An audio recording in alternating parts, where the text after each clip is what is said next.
सो backend क्या होता है, उससे पहले हमें ये जानना होगा कि ये जो कंपोनेंट है जो हम ये देख रहे हैं या जो चीज़ें वर्क करती है वो कैसे करती है। तो उसके लिए मैं ओपन कर लूँगा जेएस पेंट और हम यहाँ पे देखेंगे। हालांकि मेरी ड्राइंग इतनी अच्छी नहीं है, फिर भी हम ट्राई करेंगे। सो ये हमारा बैकएंड सर्वर हो गया, ये हमारा डाटाबेस हो गया, और ये हमारा एक डेस्कटॉप हो गया। और सो यहाँ पे कोई वेबसाइट लोड हुई है ब्राउज़र में, और अब हम यहाँ पे कम्युनिकेशन कर लेते हैं। सो जो ये रिक्वेस्ट है और जो ये रेस्पॉन्स है, और इसमें भी अरे यार रिक्वेस्ट एंड रेस्पॉन्स ही होता है, बट इसका थोड़ा अलग अलग प्रोटोकॉल्स के हिसाब से अलग अलग फॉलो होता है। अब ये जो मैंने बताया ये एपीआई का है, मैं एक बार लिख देता हूँ। ये एपीआई का है, नॉर्मल एपीआई का आर्किटेक्चर है। और यहाँ पे request and response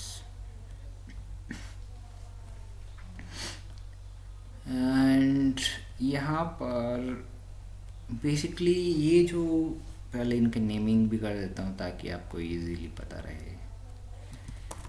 client user system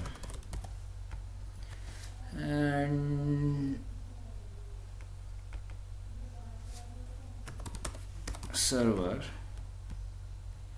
and DB, that's it.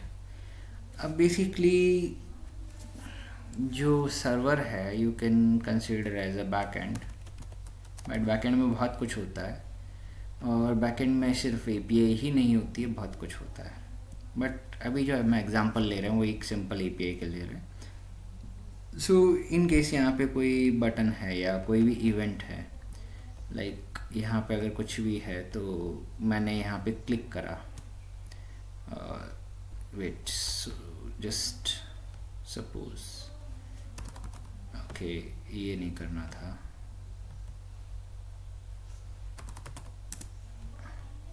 सो ये यहाँ पे एक टेस्ट बटन है जो कि अभी सही से विजिबल नहीं है, तो हमने इसके ऊपर अगर क्लिक किया तो यहाँ से एक रिक्वेस्ट जनरेट होगी, यहाँ पे सर्वर के ऊपर आएगी, यहाँ पे प्रोसेस होगी एज पर लॉजिक जैसा सर्वर पे लिखा गया है, और इफ़ रिक्वायर्ड डाटाबेस से कम्युनिकेशन होगा और रिस्पॉन्स रिटर्न हो जाएगी। मेनली अब मैं इसकी टैग बता देता हूँ और आगे और एलोबरेट करेंगे इसके बारे में। सो जो बैकएंड और फ्रंट एंड और ये सारे टैग्स है इसमें मैं बता देता हूँ। ये जो टैग है फ्रंट एंड जो आपको दिखता है जो यूज़र साइड होता है, अब कई लोग इसे रो HTML CSS JSON में भी बना सकते हैं अब, बट उसमें बहुत ज़्यादा कॉम्प्लिकेशंस आती है। अगर वो डिपेंड करता है अलग अलग लोगों के ऊपर, अलग अलग लॉजिक अप्लाई होता है। कुछ लोग बोलेंगे कि हमें नहीं आती है, तो वो एक्सेप्शन जो भी होते हैं तो है। सेकेंडली इसमें रिएक्ट फ्रेमवर्क्स होती है, रिएक्ट हो गई, लाइक जेएस की जो फ्रेमवर्क्स है, एंगुलर हो गई, और बहुत सारी फ्रेमवर्क्स होती है, उसमें आप कर सकते हो view like angular, react, next. उसके अलावा दूसरी लैंग्वेजेस में भी फ्रेमवर्क्स होती है, और मेनली उनमें आप काम कर सकते हो। नहीं तो सिंपली जैसे PHP है तो HTML CSS JS में भी काम हो जाता है। So it's depends on. Secondly हमारा जो ये बैकएंड है, यहाँ पर हमारी जो टैग यूज़ होती है इसमें आप कोई भी प्रोटोकॉल यूज़ कर सकते हो, जैसे API हो गया, API REST API, WebSocket हो गया, और कोई कस्टम प्रोटोकॉल हो गया, या जो भी है उसके अंदर जैसे अभी हम स्पेसिफिक बात करें तो एक्सप्रेस जो नोड जेएस में होता है, एक लाइब्रेरी है या पैकेज है जो हैंडल करता है। क्या हैंडल करता है वो सिंपली हैंडल करता है जो हम रिक्वेस्ट भेज रहे हैं उसको। आई मीन सपोज ऐसे वर्क नहीं करता तो बैकएंड को क्या पता चलेगा उसे क्या करना है, क्या प्रोसेस करना है, तो उसके अकॉर्डिंग ही अलग अलग तरीके से अलग अलग प्रोटोकॉल्स बनाए गए हैं। एपीआई है simple request and response, web socket double two way communication के लिए है, और दूसरे प्रोटोकॉल्स एज पर यूज़ है। इसमें और भी चीज़ें होती है, लॉन्ग पुलिंग वगैरह, बट उसके ऊपर भी हम बाद में देखेंगे कभी।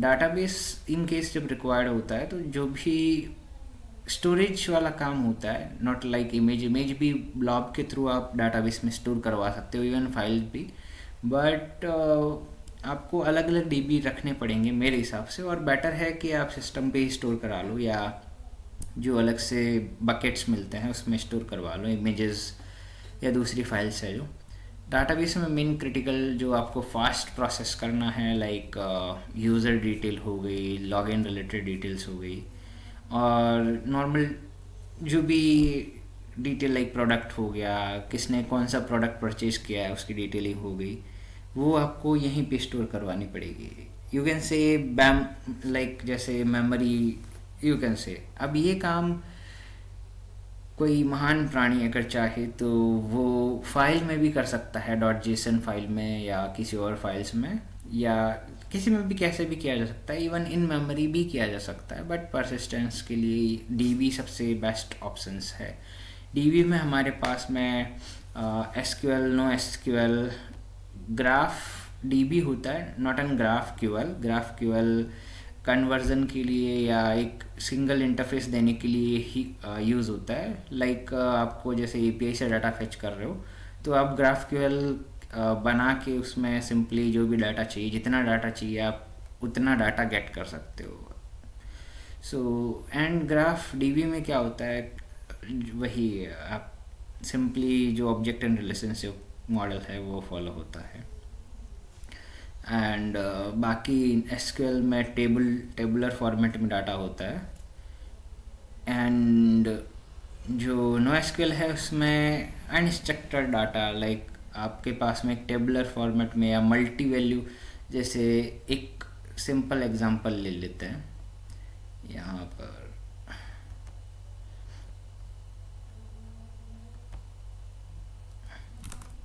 ओके, यहाँ पर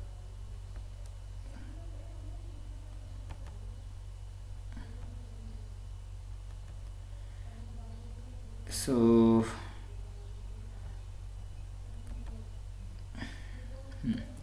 यहाँ पर अगर मैं बोलूँ तो ये सिंगल वैल्यू को ही होल्ड करेगा, लाइक इस जगह या इस जगह या इस जगह। अगर मैं बोलूँ मुझे एरे में पास करना है तो कुछ जैसे पोस्टग्रेस डीबी हो गया, वो with the help of plugins and tweaks वो आप वहाँ पे object and multi value store करवा सकते हो। बट जनरली एसक्यूएल डीबीज जो मल्टी वैल्यू है एंड साथ में जो ऑब्जेक्ट अनस्ट्रक्चर्ड डाटा है उसको स्टोर नहीं करवाते हैं। सो जैसे मोंगोडीबी हो गया तो बाइनरी जेसन के अंदर वो डाटा स्टोर करवाता है, और वो ऑब्जेक्ट भी सपोर्ट करता है एंड एरे भी सपोर्ट करता है। एंड एसक्यूएल जो आप स्ट्रक्चर देख रहे हो सिंगल वैल्यू, जैसे यहाँ पे सीरियल नंबर हो गया, यहाँ पे नेम हो गया, यहाँ पे like surname, you can say यहाँ पे कुछ और हो गया, right, like number, like mobile number and email something. So वो सिंगल वैल्यू ही स्टोर करवाएगा generally. Okay, so that's it I think. Backend में और भी मैंने ऑलरेडी एलोबरेट कर दिया है, और बैकएंड की खास बात ये किसी भी लैंग्वेज में आप कर सकते हो, बट लॉजिक सब में ऑलमोस्ट सेम रहेगा। आपको ऐसा नहीं है कि अगर आपको पाइथन में आता है तो आपका लॉजिक इसमें चेंज हो जाएगा, नहीं। अगर आप फ्रंट एंड टैग में काम कर रहे हो तो आपको, अगर टैग चेंज कर रहे हो लाइक एंगुलर टू रिएक्ट कर रहे हो तो पूरा ही आप सिनारियो चेंज हो जाएगा। बट इन बैक एंड आपका, जैसे आप काम कर रहे हो नोड जेएस के अंदर और आप जा रहे हो रस्ट, गो, पाइथन, किसी और लैंग्वेज के अंदर, सो आपका जो सिनारियो है, आपका जो लॉजिक है सेम रहेगा। रीज़न, डाटाबेस जो है वो आपका सिमिलर रहेगा, क्योंकि आप किसी भी टेक में काम करो, आप एसक्यूएल पे काम कर रहे हो, आप नो एसक्यूएल पे काम कर रहे हो, सो वो सबके लिए कॉमन होगा फर्स्ट ऑफ ऑल। सेकेंडली, आपका जो लॉजिक राइटिंग वाला जो काम है, मेन लॉजिक मैटर करता है, सिंटेक्स चेंज हो जाएगा, nothing else.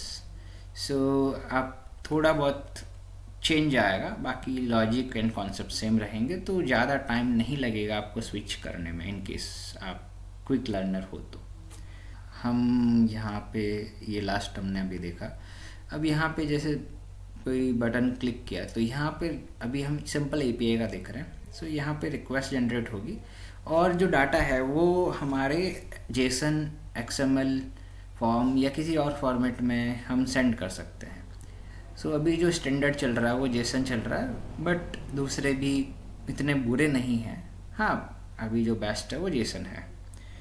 So simply JSON format में हम डाटा भेज सकते हैं। जेसन फॉर्मेट कैसे होता है, क्या होता है, सो मैं एक बार थोड़ा सा बताना चाहूँगा जेसन फॉर्मेट कैसा होता है।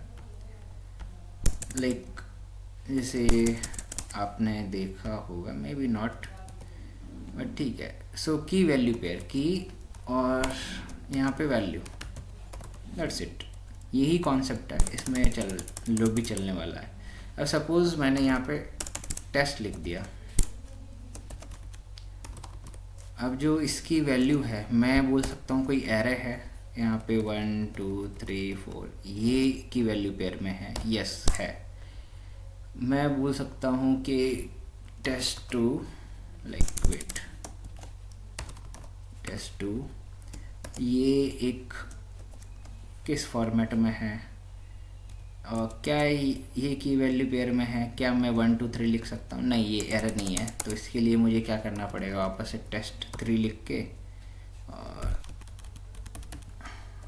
ये यहाँ पे टेस्ट 3 कॉलन, उसकी वैल्यू देनी पड़ेगी, वैल्यू या कुछ भी आप लिख सकते हो, टेस्टिंग मे बी, राइट। सो इसके अलावा क्या मैं ऐसे कर सकता हूँ, टेस्ट 4 एंड टेस्ट 4 एंड यहाँ पे टेस्टिंग ओके। सो ये फॉर्मेट होता है जेसन का मेनली, जो हम फॉलो कर सकते हैं। एंड इसमें ये फॉर्मेट भी अलाउ किया जाता है जनरली, आप एरे में भी भेज सकते हो इसे, बट मेनली आप ऑब्जेक्ट में ही भेजते हो, बट दैट्स फाइन। नाउ अब हम आते हैं यहाँ पे। सो यहाँ से हमने जेसन में डाटा भेज दिया। सो ये जेसन में हमने डाटा भेज दिया, अरे यार कहाँ चला गया, जेसन स्लैश एक्सएमएल, बट अभी हम जेसन में भेज रहे हैं तो जेसन ही रखते हैं। उसके बाद में जो डाटा है वो सर्वर इसको पार्स करेगा। पार्स क्यों करेगा, सीरियलाइजेशन, डीसीरियलाइजेशन, हम उस पर अभी नहीं आएंगे क्योंकि वो हम इस लिमिटेड टाइम पीरियड में कवर भी नहीं कर पाएंगे। अब ज़्यादा बड़ी चीज़ भी नहीं है, बट अंडरस्टैंड करने वाली चीज़ है, तो दैट्स इट। अब हम डाटा को पास कर चुके हैं। अब पास करने के बाद में सपोज़ मैंने रिक्वेस्ट करी प्रोफाइल, जस्ट फॉर एग्जांपल, क्योंकि ऐसे तो मैं कुछ भी बोल दूंगा सो समझ में नहीं आएगा आपको। सो मैं बोलता हूँ यहाँ पे एक प्रोफाइल बटन था, अब ऊपर ही होता है बट ठीक है, यहाँ पे था मान लो। आप मैंने उसको क्लिक किया, रिक्वेस्ट जनरेट हुई, स्लैश प्रोफाइल कर लिए, एक and point just slash profile, right. यहाँ पे मैं बता देता, लाइक लिख देता हूँ, स्लैश प्रोफाइल रिक्वेस्ट गई, स्लैश प्रोफाइल, और यहाँ पर अभी जेसन में इसमें ये गेट रिक्वेस्ट गई है, तो ज़रूरी नहीं है गेट रिक्वेस्ट में डाटा ना जाए या यूआरएल में ही जाए या उसमें ही जाए, बॉडी में नहीं जा सकता है, बट एक स्टैंडर्ड है उसके अकॉर्डिंग नहीं भेजते हैं। सो प्रोफाइल गेट में हम यहाँ पे डाटा अटैच करके नहीं भेज रहे हैं, यहाँ पे उसने मिडलवेयर और उसके थ्रू ये यूज़र कौन सा है, इसकी आईडी क्या है, उसके बेस पे अंडरस्टैंड करके ये डाटा प्रोसेस करेगा, डाटाबेस से फैच करेगा, क्यूरीज होगी जो करेगा, उसके बाद वो रेस्पॉन्स में जो यूज़र की डिटेल्स है वो रेस्पॉन्स में डिटेल आ जाएगी यहाँ पर। सो यूज़र डिटेल्स आ जाएगी, राइट। और अगर सपोज मैं कोई प्रोडक्ट की रिक्वेस्ट करता हूँ, प्रोडक्ट, तो यहाँ पे सपोज प्रोडक्ट एज एडमिन मान लो, एज एडमिन मैं भी एडमिन हूँ और मैंने इसकी रिक्वेस्ट कर दी किसकी, slash may be like slash product इसकी करी है अपडेट पे। अपडेट में भी कौन सा, मैंने बोला भाई पुट कर दो, ये आईडी लो और कंप्लीटली रिप्लेस कर दो, मैं भेज रहा हूँ उसमें। सो यहाँ पे मैं जो भी प्रोडक्ट डिटेल होगी वो जेसन में भेज दूंगा और वो यहाँ पे प्रोसेस होगी डाटाबेस में, और भी एज केसेस होंगे जो हमें कवर करने हैं वो हो जाएंगे, उसके बाद में प्रोसेस होने के बाद डाटाबेस में चली जाएगी और उसके बाद में अगर सक्सेसफुल होता है तो हमारे पास रेस्पॉन्स आ जाएगा कि updated successfully. That's it for now. अब आगे बढ़ते हैं। ओके सो हमने जो लास्ट देखा यहाँ तक, हमने ये देखा कि जो यूज़र रिक्वेस्ट करता है वो किसी फॉर्मेट में सर्वर के पास जाता है, सर्वर उसको पार्स करता है as required as specified format और वो वैलिडेट भी करता है डाटा मिडलवेयर या दूसरे कोई भी उसके थ्रू, और उसके बाद में वो एज रिक्वायर्ड डाटाबेस से कम्युनिकेट करता है और रिस्पॉन्स रिटर्न करता है। सो अब इसका एक हम प्रैक्टिकल एग्जांपल देख लेते हैं। एपीआई हम बाद में बनाएंगे और एपीआई कुछ लोग कंफ्यूज होते हैं एपीआई और एपीआई की में, तो वो भी जो भी क्लियर कर देते हैं अभी। सो एपीआई की किसी सर्विस का हम यूज़ कर रहे हैं और एपीआई की यूज़ कर रहे हैं उसका एचडीके या कुछ यूज़ करके, या डायरेक्ट कई बार इंटीग्रेशन अलाउ करता है, तो वो डिपेंड करता है। जो एपीआई है वो हम खुद बनाते हैं और हम उसको एज ए सास सेल भी कर सकते हैं इन केस आप चाहो एसडीके बना के ऐसा कुछ, तो उसके ऊपर हम बाद में बात करेंगे। फर्दर हम अभी जो बात कर लेते हैं, एक बार आपको एग्जांपल बता देते हैं। सो ये हमारी साइट है और यहाँ पे मैं आ गया, इसको हम एक बार एक काम कर लेते हैं। यहाँ पे हम देख लेते हैं कि सपोज ये है, सो एक बार इसको रिफ़्रेश कर लेते हैं। यहाँ पे और भी चीज़ें लोड हुई है बहुत सारी, बट सो हमने एक रिक्वेस्ट करी गेट रिक्वेस्ट और उसके ऊपर जो कोर्सेस है वो यहाँ पे लोड हो गए, राइट। ये दिख रहा होगा, राइट। इसका रेस्पॉन्स, ये इसका पेज लोड हुआ है, right.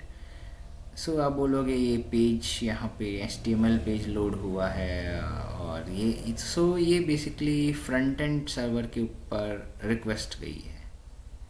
So back and request, क्या ये अलग अलग होते हैं? हाँ, बिल्कुल अलग अलग होता है। ये हमारा बैक एंड सर्वर है api.courses.durvasigurukulam.com और ये उसका पेज नंबर और ये उसका रेस्पॉन्स है। अब आप बोलोगे रेस्पॉन्स में कुछ नहीं आया, रेस्पॉन्स ये रहा आपका, ये देखिए।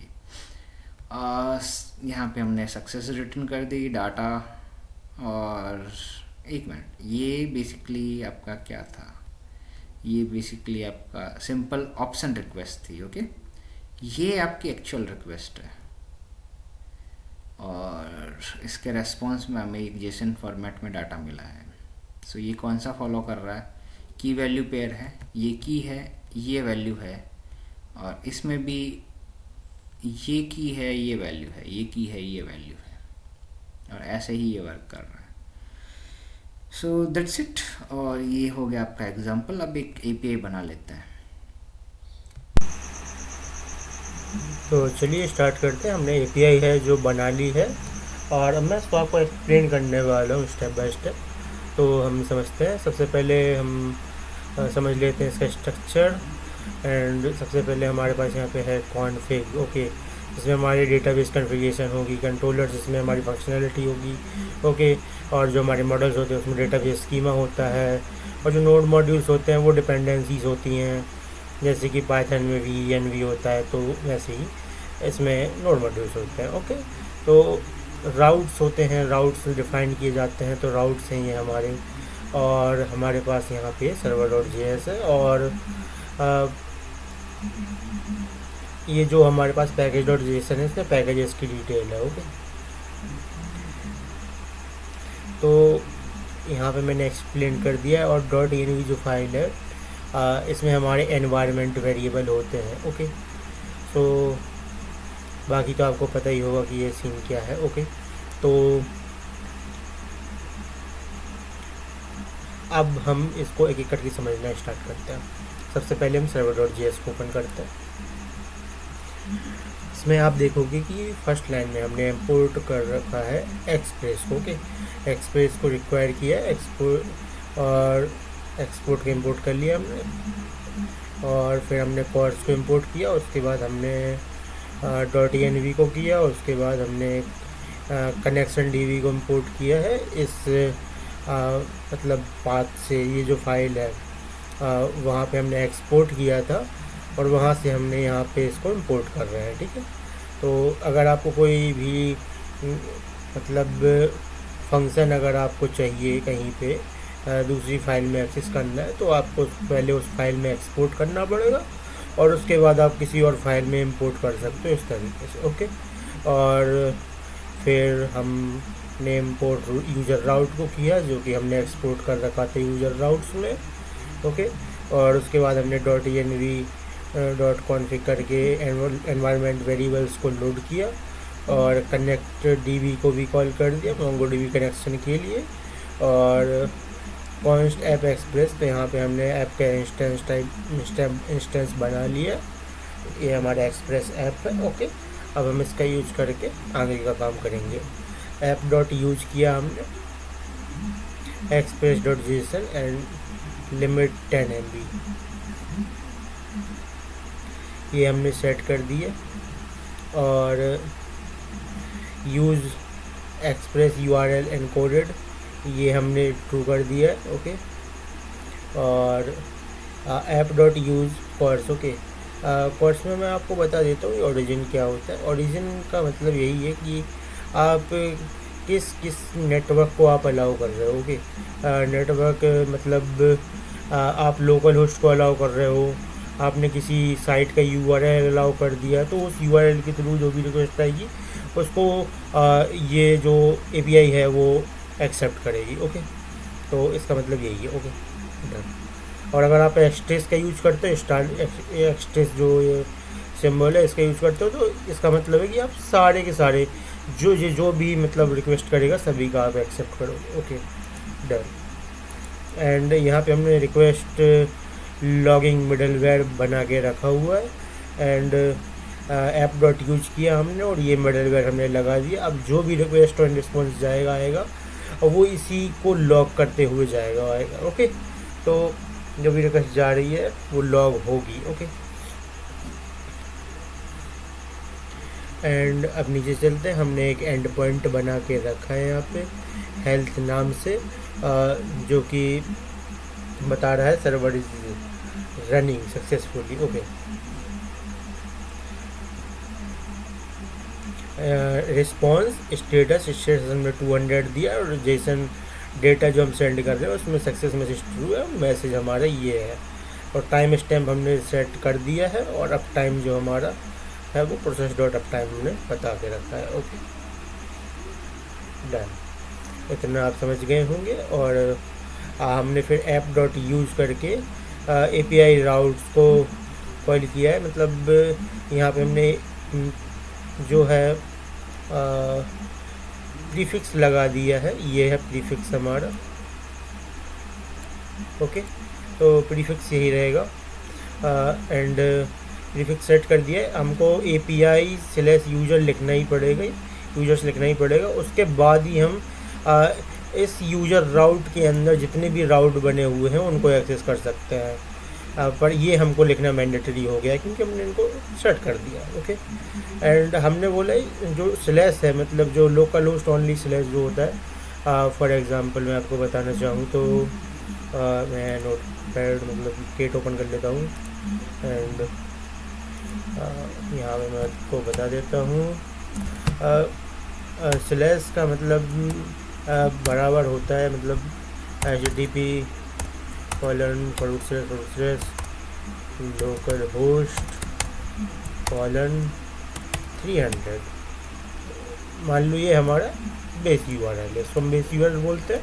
ओके, और अगर हम इसमें स्लैश लगा देंगे तो कोई फ़र्क नहीं पड़ने वाला है, तो हमारा ये URL ही रहेगा। ओके, तो स्लैश मतलब जो हमारा जो मेन होता है वो मेन पेज होता है, जो होम पेज होता है उसके लिए ही हम लगाते हैं। तो उस पर हम क्या रिटर्न करा रहे हैं, स्लैश पे बेसिकली क्या रिटर्न करा रहे हैं हम यहाँ पे, हम रिटर्न करा रहे हैं हमने बोला सिंपल सा डैश डॉट स्टेटस सेंड करो 200 और उसमें जेसन में हमको सक्सेस टू सेंड कर दो, मैसेज वेलकम कर दो और वर्जन ये रख दो कुछ भी, ठीक है, और डॉक्यूमेंटेशन एंड एंड पॉइंट ये शो कर दो, सेंड कर दो। ओके, रेस्पॉन्स में हमको ये सारी चीज़ें से शो होनी चाहिए। ओके,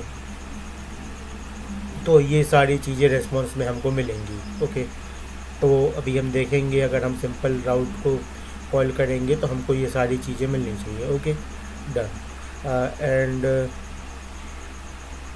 यहाँ पे मिडलवेयर 404 एरर को हमने सेट कर रखा है, use star. Okay, and request and response. Okay, request 404 हमने सेट कर रखा है, जेसन फेल्स और राउट रिक्वेस्ट ओरिजिनल URL। ओके, मतलब ओरिजिनल वो बोल रहा है कि ओरिजिनल URL एंटर करो, ना कि मतलब कुछ और। ओके, जो ओरिजिनल URL है वो आपका फाउंड नहीं हुआ है।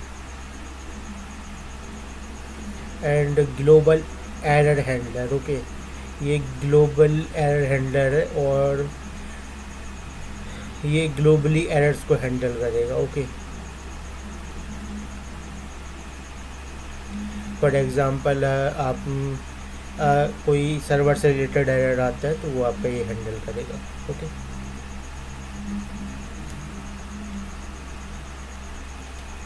एंड यहाँ पे अब हम देखते हैं पोर्ट हमने सेट कर रखा है 3000 और हमने पता क्या रखा है process.env.port।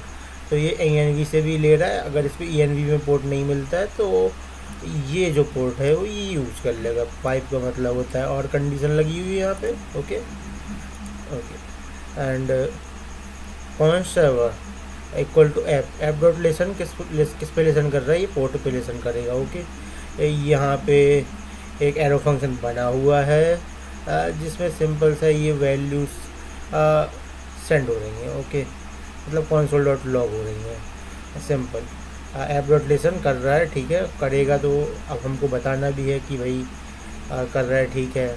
हम प्रिंट भी करा देते हैं कि भाई ये पोर्ट पे लेसन कर रहा है, ठीक है, तो वो हमने बता दिया। बस इतना ही है। और नीचे देखेंगे तो हम ग्रेसफुल शटडाउन करते हैं। तो ग्रेसफुल शटडाउन का मतलब है हम सेफली शटडाउन करने का बोल रहे हैं। सेफली शटडाउन मतलब स्ट्रिक्ट मतलब टर्मिनेट करना है सर्विसेज को, ताकि जो नई सर्विसेज हैं मतलब सॉरी नई रिक्वेस्ट जो आ रही हैं उनको बंद कर दे। ओके, जो भी प्रोसेस आना है वो बंद कर दे, और जो अभी जो प्रोसेस चल रही हैं वो कंप्लीट होने का इंतज़ार करें। ओके,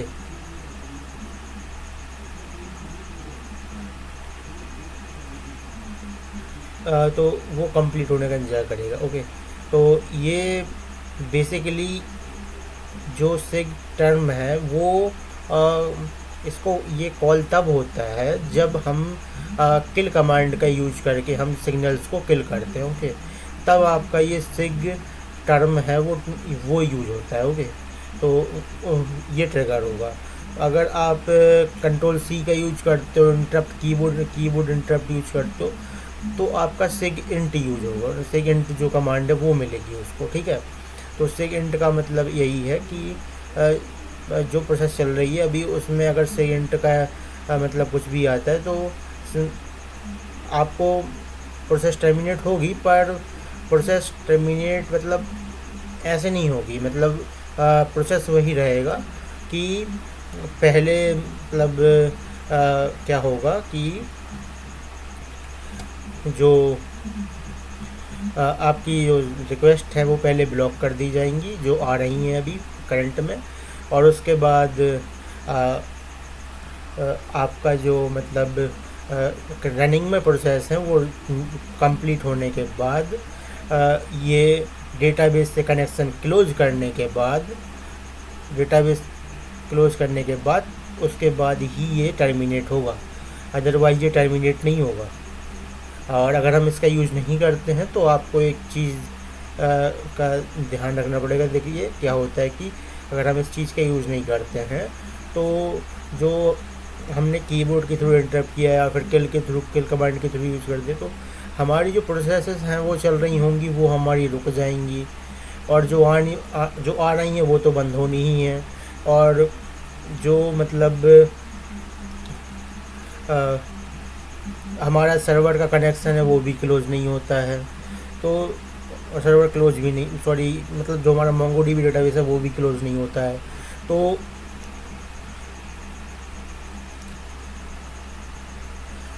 इन सबको फिक्स करने के लिए ये एक बहुत अच्छी चीज़ है, तो इसका आप यूज करें, ओके। और मॉड्यूल डॉट एक्सपोर्ट करके हमने आपको एक्सपोर्ट कर दिया है, ओके डन। इतना मुझे लगता है कि आप समझ गए होंगे, ओके। अगर नहीं समझ में आया था तो आप वीडियो को दोबारा से देख सकते हैं। और अब हम चलते हैं अपने नेक्स्ट टॉपिक पे। अब यहाँ से हम देखते हैं कि यहाँ पे सीन क्या चल रहा है। यहाँ पे अगर आप देखेंगे तो API राउट्स, ओके, हमने यहाँ पे देखा था कि ये हमारा प्रीफिक्स सेट हो रखा है, और अब हम इसके बाद ही हम सारी चीज़ें यूज कर सकते हैं, ओके। तो अब आप यहाँ पे देखिए जो यूज़र राउट है हम इसके बाद ही एक्सेस कर सकते हैं। तो चलिए फिर हम इस पर क्लिक करते हैं, और अब हम इस पर क्लिक करने के बाद हम यहाँ पे आ गए हैं। ये यूज़र राउट है, हम राउट के अंदर आ चुके हैं, ओके। कंट्रोल प्लस माउस का लेफ़्ट क्लिक करना है तो उस पर, तो आप ऑटोमेटिकली रीडायरेक्ट उसी फाइल पे हो जाओगे, ओके। तो ये VS कोड का फीचर है। तो चलिए अब हम यहाँ पे आ चुके हैं। तो यहाँ पे हमने एक्सप्रेस को भी इंपोर्ट कर रखा है, और हमने एक्सप्रेस में से राउटर को भी इंपोर्ट कर रखा है, ओके। राउटर को हमने इसलिए इंपोर्ट कर रखा है क्योंकि हमको राउटिंग करनी है, ओके। एंड यहाँ पे हमने कुछ फंक्शंस को इंपोर्ट कर रखा है, ओके, जो कि हमने एक्सपोर्ट भी कर रखे हैं, ओके। वो हमने एक्सपोर्ट कर रखे हैं इस कंट्रोलर्स के अंदर। कंट्रोलर्स में मैंने जो आपको बताया कि बेसिकली कंट्रोलर्स के अंदर हमारे फंक्शंस ही होते हैं, ओके। तो हम उन फंक्शंस को हम यहाँ से राउट को असाइन करेंगे, ये समझ लीजिए आप एक प्रकार से, ओके। तो हमने इन फंक्शंस को यहाँ पे इंपोर्ट कर लिया है। अब हमने बोला राउटर डॉट गेट, मतलब राउटर एक काम करो, ये जो मेथड गेट है ये यूज करना है, और स्लैश एंड पॉइंट पे गेट ऑल यूजर, ओके। अगर इस एंड पॉइंट पे अगर रिक्वेस्ट आती है स्लैश पे, तो ध्यान रखिए थोड़ी देर पहले मैंने आपको क्या बोला था कि अगर स्लैश रिक्वेस्ट आती तो ये आएगा, नहीं ये नहीं आएगा। अब क्यों नहीं आएगा ये? क्योंकि हमने प्रीफिक्स सेट कर रखा है ना। अभी पहले ये लिखेंगे उसके बाद ही तो हम स्लैश लिखेंगे ना, ये स्लैश आएगा फिर, ओके। तो ये आप समझ जाइए, ओके। तो इतना आप समझ गए होंगे। इसको लिखने के बाद स्लैश जब लगेगा तो हमने बोला है कि भाई गेट ऑल यूजर, ओके। तो गेट ऑल यूजर वाला फंक्शन कॉल होगा और सारा डेटा सेंड कर देगा, ओके। तो हम गेट मेथड का यूज़ करेंगे, आपको इतना हो गया होगा। तो ऐसे ही करके हमने राउटर डॉट गेट हमने इसमें क्या किया है, इसमें हम आईडी पास कर रहे हैं, ठीक है। तो इस तरीके से कॉलन लगा के अगर हम आईडी लिखते हैं तो हम यहाँ पे आईडी पास कर रहे होते हैं बेसिकली पैरामीटर में, ओके। तो ये हमारे पैरामीटर है एक प्रकार से। तो हम यहाँ पे पैराम्स में आईडी पास कर रहे हैं और जो भी आईडी पास होगी वो इस फंक्शन से हम गेट कर रहे हैं उस आईडी को, और उस आईडी का यूज करके हम उस पर्टिकुलर यूज़र की डिटेल निकाल रहे हैं, ओके। तो इसका मतलब ये है, ओके। इससे हम सारे यूज़र की डिटेल निकाल पाएंगे और इससे हम पर्टिकुलर यूज़र की डिटेल निकाल पाएंगे, पर आपको आईडी पास करनी पड़ेगी। फॉर एग्जांपल हमको क्या लिखना पड़ेगा, अब क्या लिखना पड़ेगा हमको /API/user/ और उसके बाद हमको लिखनी पड़ेगी यूज़र की आईडी, ओके। तो वो हमको करना पड़ेगा। उसके बाद हमारा जो फंक्शन है हमने वो दे रखा है, तो वो फंक्शन कॉल होगा और उस फंक्शन में क्या होगा वो मैं आपको बाद में बताता हूँ, पहले आप अपना समझ लीजिए, okay. Router dot post, okay. हमने इसको स्लैश कर रखा है, मतलब प्रीफिक्स के बाद स्लैश लगा हुआ है, तो अब आप समझ सकते हो कि ये इसके बाद ये क्रिएट यूज़र वाला फंक्शन होगा, ठीक है। तो अब आप बोल रहे हो इसमें तो कोई आईडी वगैरह कुछ पास कर नहीं रहे हैं, ओके। तो वो फंक्शन ले रहा है, तो फंक्शन कहाँ से ले रहा है वो अभी आपको पता चलेगा, अभी आप टेंशन मत लीजिए। मतलब अगर मेथड पोस्ट होता है तो आपको ये वाला जो फंक्शन है वो रन करना है, ओके। अगर मेथड पोस्ट होता है, यहाँ पे आप ध्यान दीजिए, ये मेथड गेट है और ये मेथड पोस्ट है, ओके। तो ये आपको ध्यान रखना है। और नीचे आप देखोगे कि नीचे पुट है, पुट अपडेट के लिए यूज होता है। तो हमने यहाँ पे आईडी दे रखी है, क्यों आईडी दे रखी है, ताकि हमको पता चले कि आखिरकार किस यूज़र को अपडेट करना है। तो हम क्या करेंगे, यहाँ से आईडी लेंगे और इस फंक्शन को पकड़ा देंगे और ये फंक्शन बोलेगा भाई ठीक है, ये आईडी आपने मुझे दी है, अब मैं इस आईडी को मतलब इस आईडी से, मतलब इस आईडी पे जितना भी डेटा आता है तो वो मैं उसको अपडेट कर दूंगा, सिंपल।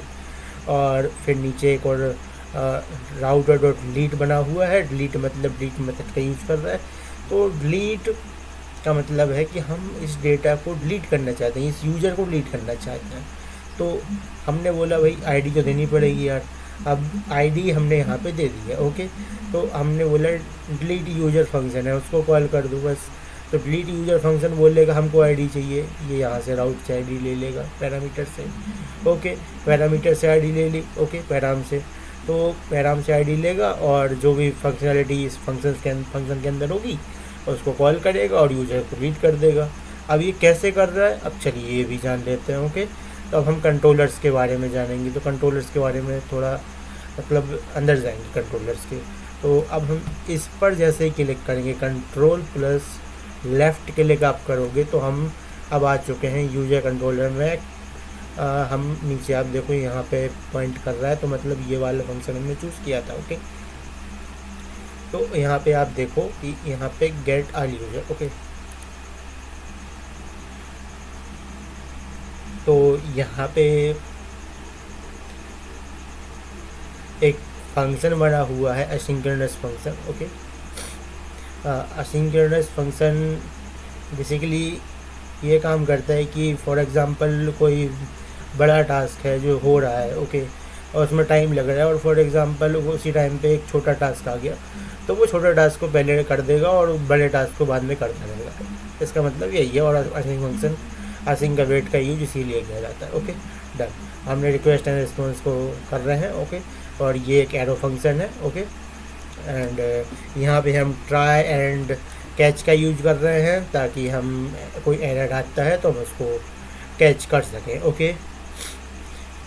सो चलिए इसको समझते हैं। कॉन्स्ट पेज हमने इंट पार्स इंट कर रखा है। हमने बोला है request dot query dot page, okay.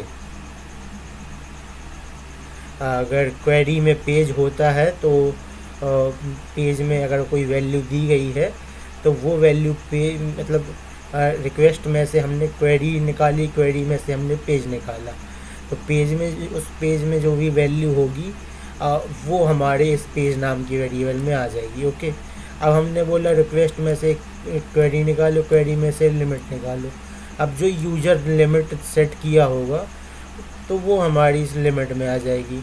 Otherwise कुछ भी नहीं दिया इन दोनों में से तो हम जो बाय डिफ़ॉल्ट वैल्यू है वो हम ये मान के चलेंगे। ओके, तो अब आप समझ गए होंगे। ठीक है, पेज का मतलब है कि पेज नंबर 1 पेज नंबर 2 आप समझ गए होंगे। और लिमिट का मतलब है कि एक पेज में कितने डिजिट रिकॉर्ड शो होने हैं। एक पेज में 2 record, 3 record, 10 record, 12 record, 100 record, तो अब वो आप बता रहे हो। ओके, तो वो आप कितने शो कराना चाहते हो। ओके, और const skip page -1 into limit. Okay, इसका मतलब है कि आप कितने पेज को कितने रिकॉर्ड को आप स्किप करना चाहते हो। ओके, आप कितने रिकॉर्ड को स्किप करोगे उसके बाद न्यू रिकॉर्ड शो करोगे। ओके, तो वो उसका लॉजिक यहाँ पे लगा हुआ है। अगर मैं आपको इसको सिंपल भाषा में समझाना चाहूँ तो पेज -1 कर दीजिए। अब यहाँ पे 1 है तो 1 - 0 एंड 10 ही रहेगा। अगर 10 का इंटू अगर आप 0 में कर दोगे तो 10 ही रहेगा, वो तो कुछ नहीं होना। तो 10 रिजल्ट फर्स्ट में शो होंगे ही होंगे। और जब ये वैल्यू 2 में बदलेगी, हम पेज नंबर 2 पे क्लिक करेंगे तो 2 वैल्यू यहाँ पे जब आएगी तो 2 अब फॉर एग्ज़ाम्पल यहाँ पे अब आप एक काम करो, यहाँ पे देखो कि यहाँ पे 2 आ गया। अब 2 में से 1 गया तो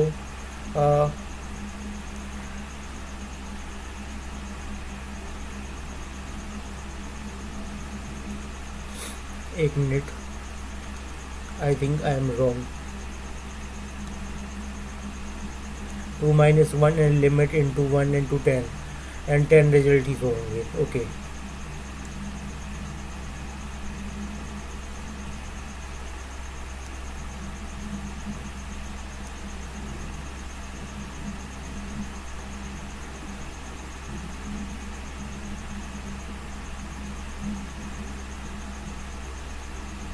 ओके सॉरी, यहाँ पे 10 इंटू 0 एक 1 मिनट, मेरा मैथ थोड़ा गलत हो गया, 1 मिनट चेक कर लेते हैं।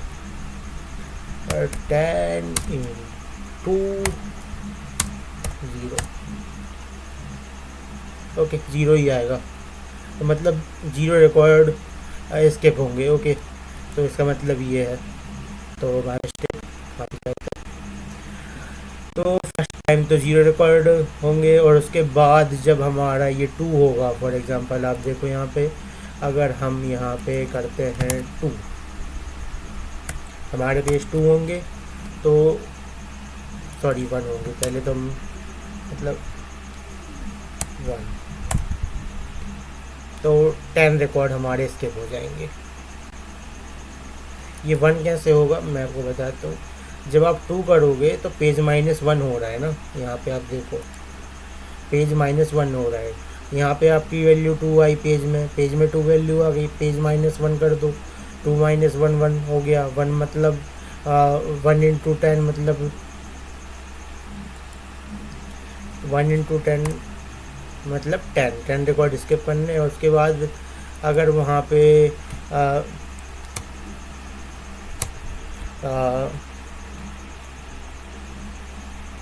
यहाँ पे पेज नंबर 3 आया तो 3 - 1 हो जाएगा, तो हो जाएगा 2, और 2 को हम करेंगे तो सॉरी यहाँ पे नहीं लिखना था,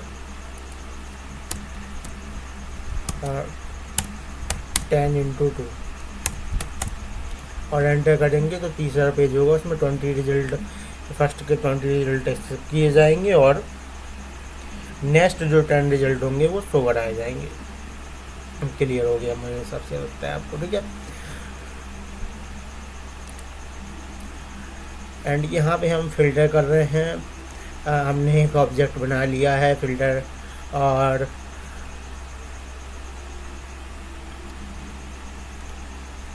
यहाँ पे हम बोल रहे हैं रिक्वेस्ट के अंदर, क्वेरी के अंदर इज़ एक्टिव अगर है, ट्रू है तो ठीक है,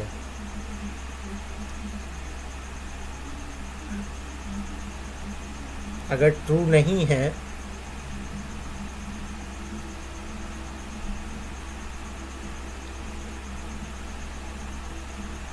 तो ये नेक्स्ट फंक्शन पे जाएगा, नेक्स्ट कंडीशन पे जाएगा। तो पहले तो हम ये देख लेते हैं कि ये एक्टिव है, ओके ठीक है, ये ट्रू एक्टिव हो गया, ठीक है, इज़ एक्टिव। और उसके बाद हमने देखा कि यहाँ पे कंडीशन लगी हुई है request dot query dot city, जो सिटी हमने ली है वो हमने सिटी यहाँ से गेट कर ली है, रिक्वेस्ट में क्वेरी से सिटी हमने गेट कर ली है, सिटी एड्रेस डॉट सिटी हमने कर दिया है, और इक्वल टू रेजेक्स का हम यूज कर रहे हैं। जो हमारी सिटी है हम इसको बता रहे हैं कि जो सिटी है वो केस सेंसिटिव नहीं होनी चाहिए, ओके। मतलब जब वो मैच करे तो वो केस सेंसिटिव नहीं होनी चाहिए, ओके, इसका मतलब ये है, ओके डन, आप समझ गए होंगे। अगर फॉर एग्ज़ाम्पल अगर कोई सेंसिटिव का मतलब मैं आपको समझाऊँ तो ए आ गया, उसके बाद जेड आ गया, फिर ए आ गया, फिर वाई आ गया। तो यहाँ पे अगर मैं लिखूँ सिंपल अजय, ओके, तो अब अगर अजय सर्च होता है, अगर वो इस तरीके से भी अजय को सर्च करेगा तो अजय ही आएगा, ओके, ना कि ये, ओके। मतलब दोनों सेम है, वो उनको दोनों को सेम ही समझेगा क्योंकि केस सेंसिटिव है ही नहीं ये दोनों, हमने उनको ऐसा कर दिया, ओके। यहाँ पर रिजेक्ट का यूज करके इतना क्लियर हो गया होगा। नीचे भी हमने वही किया है, नेम को क्लियर कर दिया है। और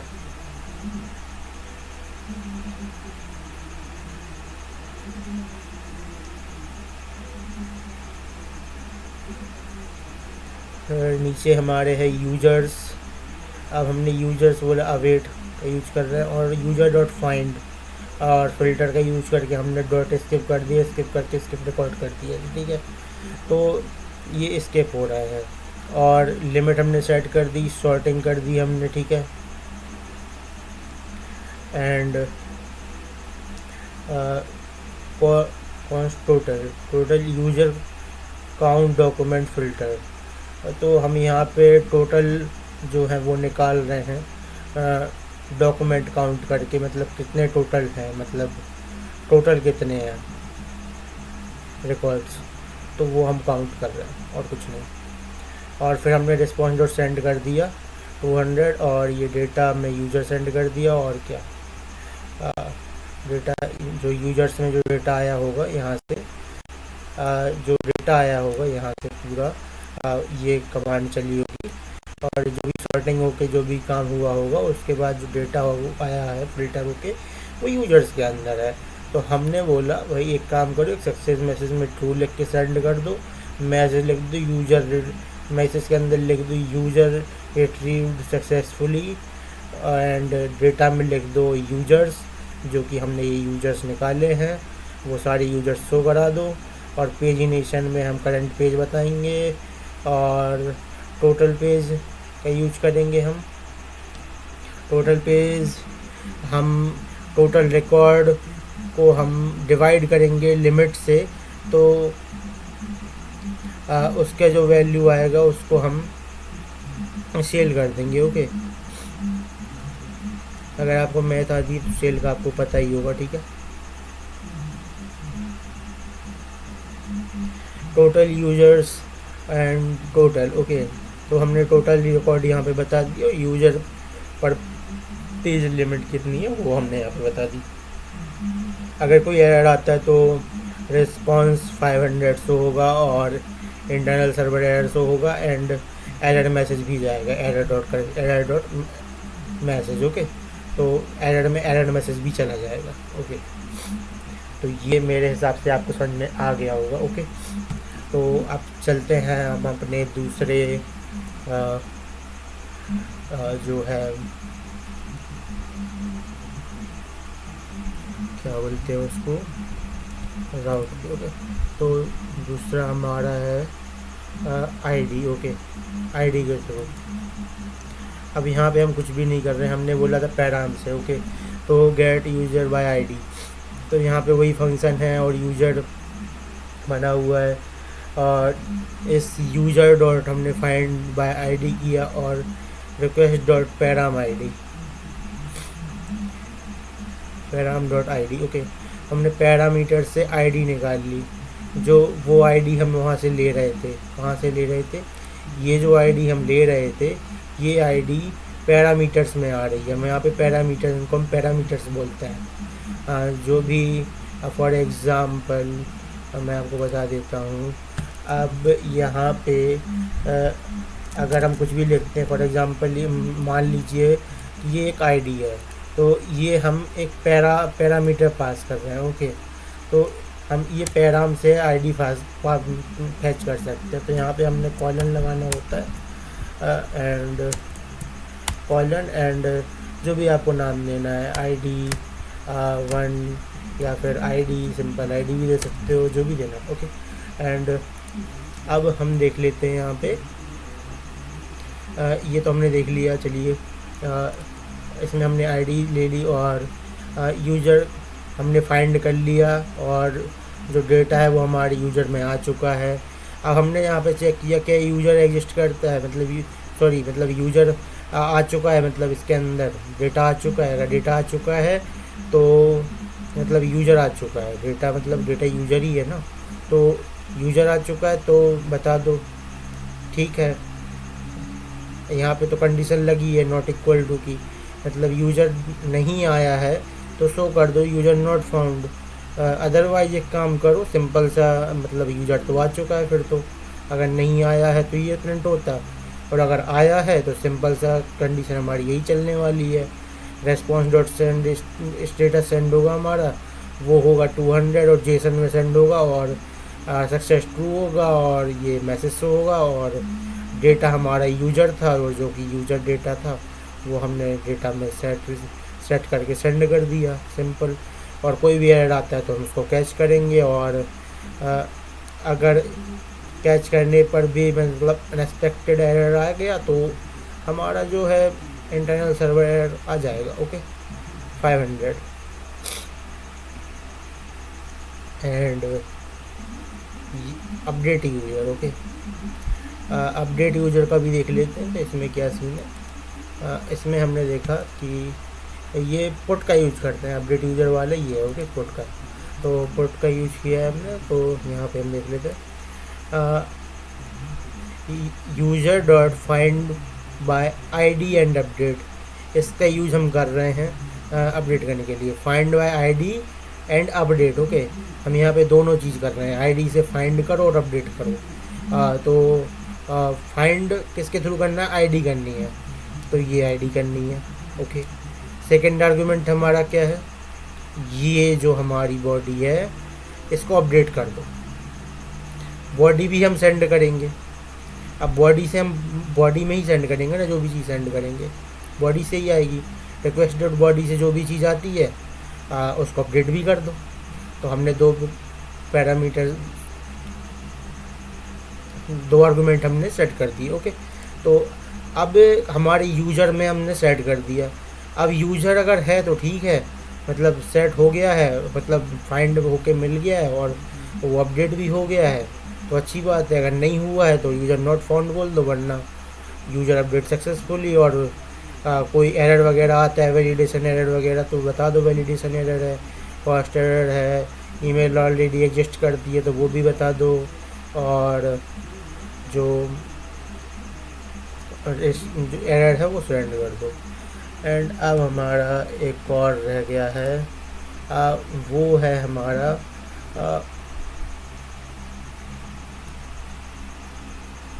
यहाँ पे क्रिएट यूज़र। ओके, तो क्रिएट यूज़र स्लैश, मतलब पोस्ट का मेथड का यूज करना है, और स्लैश। ओके, तो पोस्ट मेथड सेट करना है हमको, और क्रिएट यूज़र। ओके, तो const user and new user, हमने ये एक नया यूज़र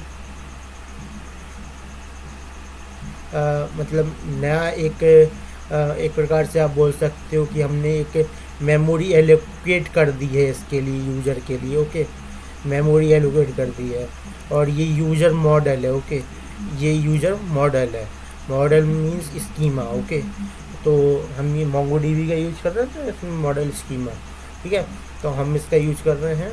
एंड इसमें हमने क्या किया है, रिक्वेस्ट डॉट बॉडी। ओके, तो हमने बॉडी से जो भी कुछ लिया है, हमने क्या बोला कि भाई बॉडी से जो भी कुछ आता है उसको सेव कर दो, सेव यूजर में। ओके, अवेट करके यूजर डॉट सेव कर दो और रिस्पॉन्स सेंड कर दो। रिस्पॉन्स सेंड कर दो यूजर क्रिएटेड एंड डेटा जो सेव यूजर में सेव हुआ है वो डेटा भी सेंड कर दो। Okay, done. अब आपको क्लियर हो गया होगा। बस सिंपल सा हमने बॉडी से जो भी डेटा लिया है उसको हमने इसी यूजर स्कीमा के थ्रू हमने डेटा स्टोर कर दिया। अब आप बोल रहे होगे कि ये डेटा मतलब जो बॉडी से आ रहा है वो क्या आ रहा है और कैसे आ रहा है, और इसमें कुछ बताया भी नहीं है, कुछ क्लियर भी नहीं किया गया, तो वो अभी आपका डाउट क्लियर कर देते हैं। और यहाँ पे एरर हैंडलिंग की गई है। एंड लास्ट जो हमारा है वो है डिलीट। ओके, वो भी समझ लेते हैं। यहाँ से हम आईडी ले रहे हैं पैराम्स के अंदर और डिलीट का यूज़ करेंगे। एंड यहाँ पे find by ID and delete, तो यहाँ पे दो ही चीज़ें ली जा रही हैं। तो डिलीट में दो नहीं, एक ही चीज़ ली जा रही है जो कि है आईडी। ओके, आईडी देख के सिंपल डिलीट करना है और क्या, कुछ है नहीं। तो हमने बोला भाई फाइंड यूजर कर लो, डिलीट कर देना सिंपल सा उसको। और फाइंड इस आईडी के थ्रू फाइंड करेगा और यूज़र को अगर मिल जाएगा यूज़र तो यहाँ पे आ जाएगा और यहाँ पे यूज़र डिलीट सक्सेसफुली और यूज़र का डेटा आ जाएगा। ठीक है, जो फाइंड किया गया था। अगर नहीं आया है तो यूज़र नॉट फाउंड बोल देगा, और कोई एरर आता है तो वो एरर्स वगैरह यहाँ पे हैंडल होंगे। और आप बोल रहे थे कि मतलब आप सोच रहे थे होगी कि यहाँ पे इनको हम यूज कैसे कर रहे हैं। ठीक है, तो वो मैं आपको बता देता हूँ। यहाँ पे हमने देखो आप मॉड्यूल एक्सपोर्ट करके हमने create user, get all user, gate user bye ID, update user, delete user, इनको सबको एक्सपोर्ट कर रखा है हमने इन मॉड्यूल्स को। ओके, ऐसे हमने यूजर्स को भी, जो मॉडल है इसको भी हमने एक्सपोर्ट कर रखा है। अब मैं आपको बताता हूँ मॉडल क्या है। चलिए मॉडल में चलते हैं। यहाँ पे हमने सेट कर रखी है चीज़ें। ओके, एंड यहाँ पे कौन सी यूजर स्कीम है। ओके, यहाँ पे न्यू बना के रखा है। यहाँ पे न्यू मेमोरी एलोकेट कर दी हमने। यहाँ पे नेम ले रहा है जिसका टाइप स्ट्रिंग होगा, जो कि रिक्वायर होगा, रिक्वायर ट्रू होगा। ओके, ये सब हमने लिखा है। ठीक है, बता रखा है यहाँ पे। तो ये चीज़ ट्रिगर कैसे हो रही है वो मैं आपको बता देता हूँ। ये चीज़ ट्रिगर कुछ इस तरीके से होती है। फॉर एग्ज़ाम्पल यहीं पे कहीं पे लिखाते हैं, एक मिनट देख लूँ मैं।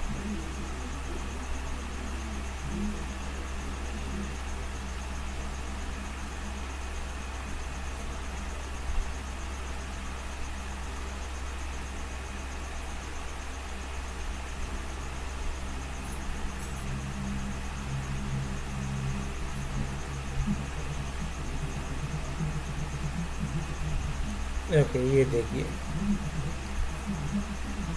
यहाँ पे रन वैलिडेटर का यूज हो रहा है। मतलब जो स्कीमा के जो वैलिडेटर्स है उनको हम रन कर रहे हैं। ओके, और रिटर्न अपडेटेड डॉक्यूमेंट कर रहे हैं। मतलब जो भी अपडेटेड डॉक्यूमेंट है वो रिटर्न हो जाएगा। सिंपल मॉडल है। और यहाँ पे जो भी हमने सेट कर रखा है वो मैसेज होगा। एंड यहाँ पे आप देख लो ईमेल है, ईमेल इज रिक्वायर, यूनिक होगा, ट्रू होगा, और ट्रिम। ठीक है, लोअर केस, ट्रू, मैच, ये रजिस्ट लगा हुआ है मेल को चेक करने के लिए। ओके, तो please enter a valid email. अगर ये मैच नहीं होता इस रजिस्ट से, इस पैटर्न, ये पैटर्न मैच नहीं होता मेल का, तो मतलब फॉर एग्ज़ाम्पल उसमें @ तो होना ही होना चाहिए, और .com डॉट भी होना चाहिए और कॉम भी होना चाहिए। तो ये होने ही चाहिए। तो उससे पता चलेगा कि वो एक ईमेल है। ओके, तो अगर वो नहीं होता तो please enter valid email. And इसी तरीके से सारे सेट कर दिए गए। ओके, और नीचे यूजर स्कीमा इंडेक्स कर रखा है। ओके, बेटर क्वेरी परफॉर्मेंस के लिए। ओके, एंड मॉड्यूलर एक्सपोर्ट कर रखा है हमने mongoose डॉट मॉडल को यूजर्स नाम से। ओके, इस यूजर स्कीमा को हमने यूजर नेम से एक्सपोर्ट किया है। ओके, तो यूजर नेम से किया है, तभी तो यहाँ पे हम यूजर लिख रहे हैं। ओके, आप यहाँ पे देख पाओगे, देखिए यहाँ पे हमने यूजर लिखा है। ओके, एंड अब हम एक और चीज़ देख लेते हैं कि हमने, आप बोलोगे कि डीबी कनेक्शन नहीं देखा, तो उसको भी देख लेते हैं। सर्वर पे चलते हैं, यहाँ पे हमने डेटाबेस कनेक्शन बना के रखा था। हम इस पे चलेंगे तो हमारी एक और कॉन्फ़िग के अंदर डेटाबेस फाइल है, इसमें हम आ जाएंगे। ओके, तो हम यहाँ पे एक कनेक्शन बना रहे हैं, कौन नाम से एक वेरिएबल लिया, उसमें बोला mongoose डॉट कनेक्ट। mongoose हमारा ये mongoose लाइब्रेरी से आ रहा है, जिसको हमने इंपोर्ट कर रखा है। हमने बोला प्रोसेस डॉट env, मतलब env से mongodb URI उठाओ। mongodb URI मतलब ये जो वेरिएबल है ये उठाना है। अब डॉट env में लिखा हुआ है mongodb URI, मतलब ये जो URI ये उठा लो। कहाँ पे उठा लो? यहाँ पे उठा लो, इसमें सेट कर दो ऑन में, और ये कनेक्ट हो जाता है सक्सेसफुली, तो कनेक्शन इस्टेब्लिश हो जाता है। इसका मतलब साफ साफ है। ओके, तो कनेक्शन इस्टेब्लिश हो जाने के बाद तो हम यही बोलेंगे ना कि mongodb कनेक्टेड। ठीक है, और अगर कुछ दिक्कत आती है, नहीं होता कनेक्ट, तो हम उसको बोलेंगे एरर आ गया भाई, देख लो अब अपने हिसाब से। और हमने उसको एक्सपोर्ट कर रखा है कनेक्ट db के नाम से इस फंक्शन को, तो हम उसको एक्सपोर्ट भी करके हम यहाँ पे कर पा रहे हैं। ओके डन, ये क्लियर हो गई होंगी सारी चीज़ें, बस इतना ही था API में, और कुछ नहीं था। तो आई होप कि आपको समझ में आ गया होगा। Okay bye.